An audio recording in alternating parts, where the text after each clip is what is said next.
Welcome to Advocates for Justice Paralegal Services. I'm Coach Neighbors. In this video, I'm going to review the steps to stopping the eviction process. I've added these steps to the Ring Strategy document that I put together, showing you all the steps that you may have to take. Remember, you may not have to take some of these steps. These are just all of the steps that everybody's had to take collectively to give you an idea what options you have and things like that. So that's what this video is about. The first step is to study the updated instructional videos. The updated instructional videos are found on the instructional video playlist, and they outline the new steps that we've added based from real-time feedback from team members in our Facebook pages that reported back to me how their attorneys are trying to get out of being held accountable when they're using my stuff. That's the first step. You want to review anything updated because that is the new strategies that we've changed based off of how the attorneys are responding. Next, you'll need to study the instructional video for the lawsuit package that you invested in. That instructional video is also found in the instructional video playlist. There's a link on my website going right to the instructional video playlist. There's also a link on my website going to the online course. The next step is to prepare your 42 U.S.C. 1983 foreclosure offensive lawsuit package to be filed in. At the same time, you need to structure that lawsuit document to be filed in state court as a new lawsuit where you are the plaintiff. If you're not facing the end of the eviction process, you could structure the lawsuit document into a counterclaim to be filed in the attorney state foreclosure eviction process, or in state foreclosure. The counterclaim strategy has stopped the eviction process and even blocked the sale judgment orders. When you structure your counterclaim, you will still be the defendant, and you will add the state, the judge, the attorney to the attorney's illegal state foreclosure. Basically, you're going to add all of them to the attorney's lawsuit. Now, the judge will have a conflict of interest as he or she is a party to the case and must hire an attorney. The judge cannot rule in a case that he or she is a party to. Your federal lawsuit will trump the jurisdiction of the state court and the illegal municipal court, or JP court eviction process. But you must also pay and file the lawsuit in the state court against the eviction court players, because the federal court will stall your lawsuit progress and allow time for their buddies at the state court level to get you in the eviction process. Remember, the municipal court and JP courts are faker courts.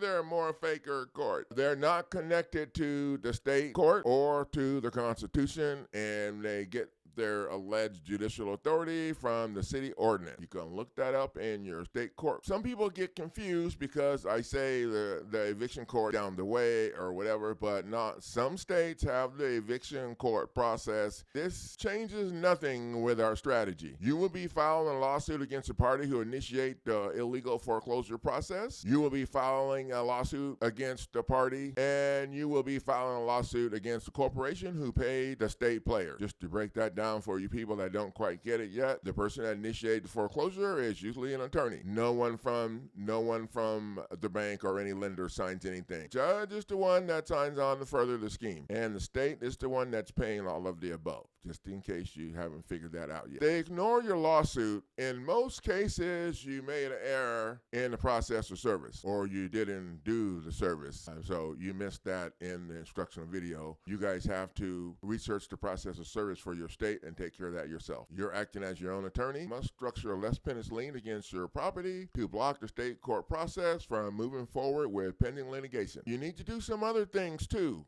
What we're teaching you here is, where the path's at. Once we get you on the path, you need to figure out how to stay on that path and keep doing things yourself. You must provide copies of your lawsuit, file stamp copies of your lawsuit to all the parties that are involved in stealing your property. Their goal is to make sure that they all know there's a title dispute filed in federal court and that you're going to be a pain in their ass. So that's pretty much, and I would call them people and harass them. I would call the attorneys and ask them for stuff in the lawsuit that you filed.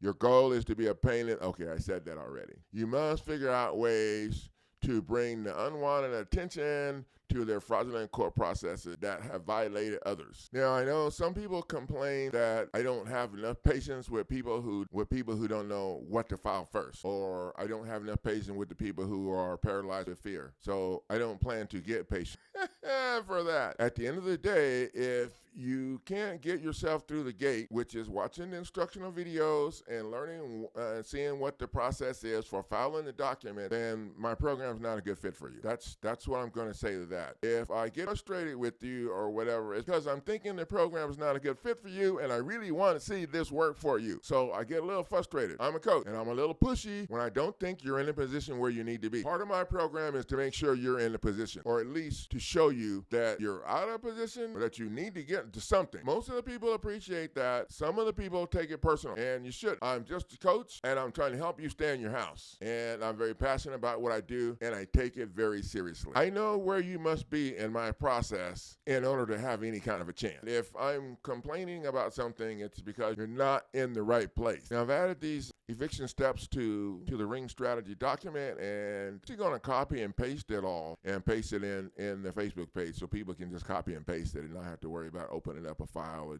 any of that stuff. So, and I'm going to include it in the Facebook page. So I want to thank you guys for the privilege of sharing your time, and I will see you in the next video.